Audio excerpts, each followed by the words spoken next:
Butter trade. All right, and as we promised, we're going straight to South Africa right now, where Shego Magi joins us. She is a reporter with ENCA, and she now joins us live. Well, Shego, good evening and good to see you, and very interesting indeed. Let's start with that video which broke the internet in Kenya, because you were so cool and calm. Tell us more. Do you know the company you're keeping?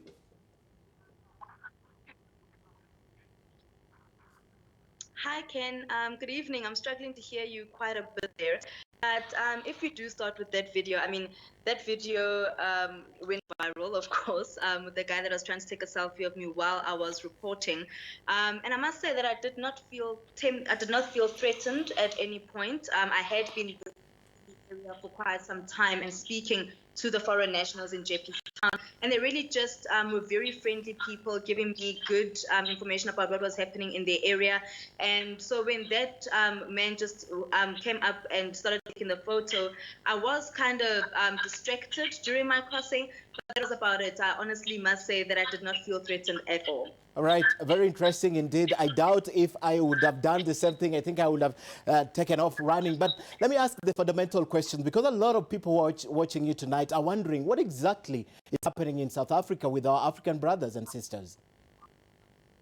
Well, it was a very sad and tense week last week when these attacks actually started. The South African government really just saying that they are ruling out the issue of xenophobia, but they are saying that there is a lot of looting and criminality that has actually taken place. So what a lot of people are thinking and how it is stemmed down to what took place was that a taxi driver was shot and killed just about 2 weeks ago in Pretoria, and they are suspecting that this is what then started it. It is alleged that he was killed by a Nigerian foreign national, and that is where all of this started.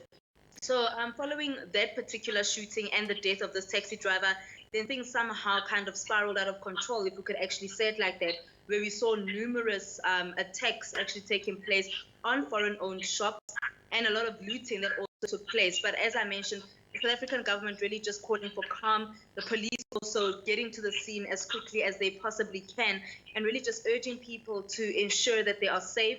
And what we did also see, Ken, just to mention, was following that particular looting that actually took place within a couple of days last week, it was from about Sunday night into about Wednesday, we also saw the police now escorting some of the foreign nationals that are in the country to their shops, ensure that they actually are able to just take out their belongings and try find a safe place to be just for some time. We do understand that a few people were arrested, and some of them were actually also foreign nationals. So this is what the government is saying, that we cannot rule out the issue that is just pure criminality and looting, but they have called for an end to these kind of attacks on our African brothers and sisters. All right, but also this goes just to show the kind of tension that exists within foreigners living in South Africa. Even as you explained, that shooting perhaps is what sparked the latest conflict.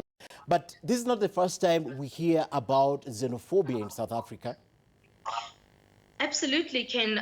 We do know that this stems back to 2005, if not even before 2005, where we saw these attacks actually taking place. You would remember that in 2015, there was a massive flare-up of these kind of attacks on our African brothers and sisters.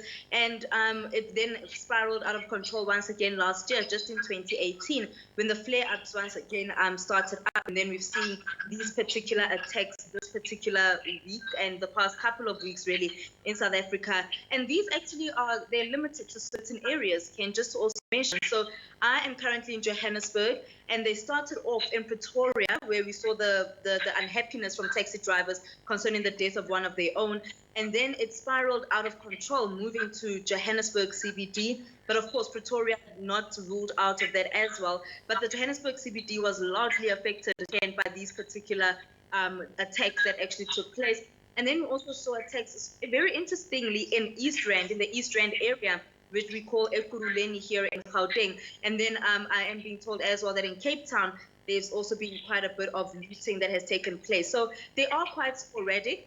There was a time when I was on the field and you just did not know where to go, because it would start in a certain area. So I was in Turffontein at one point, where we just saw police trying to bring calm to that area, where people looted a lot of shops there and burning some of them.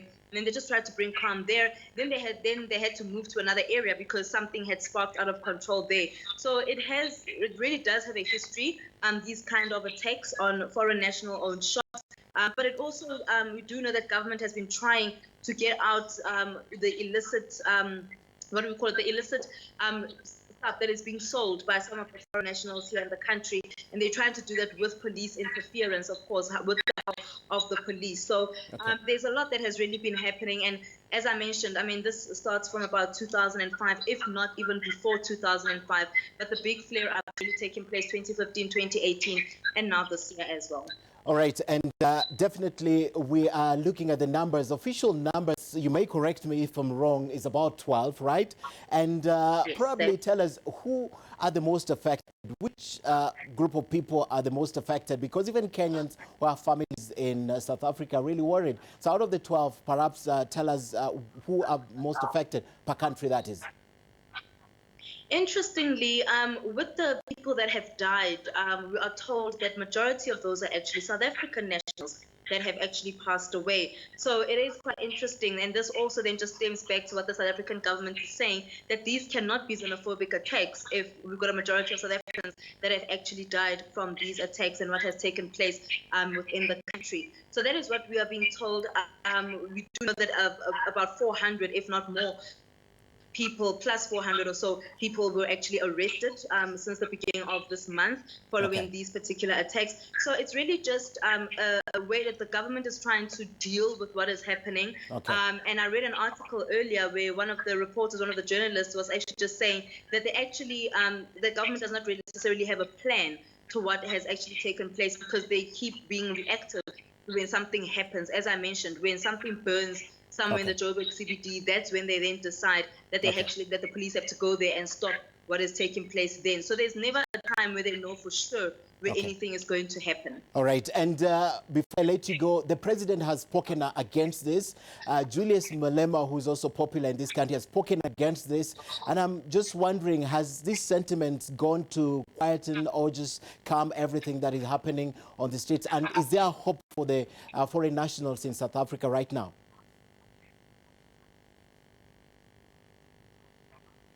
Well, it is quite calm. My colleague was actually out this morning, and it does seem to be quite calmer in the streets of the Johannesburg CBD and Jeppestown.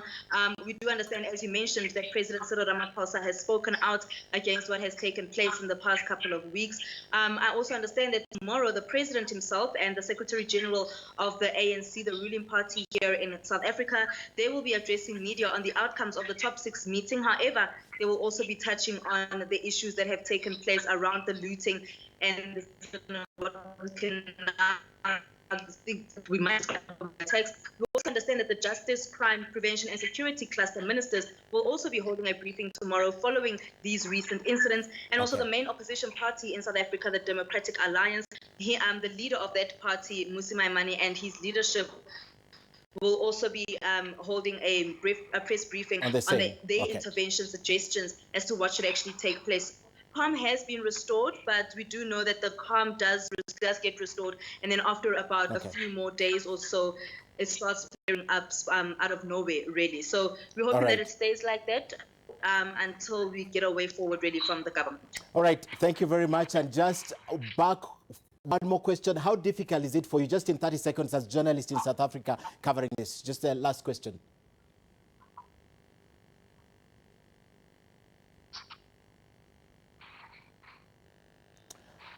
All right. To hear you there. All right. How difficult is it for journalists who are covering this?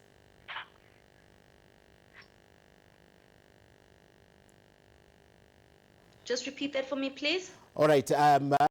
We are glad you joined us tonight. Thank you very much for joining us and speaking to us. That's Shego Moagi, who is a reporter with ANC. She joined us. She broke the internet when she was reporting on the streets, and there was a guy there who was taking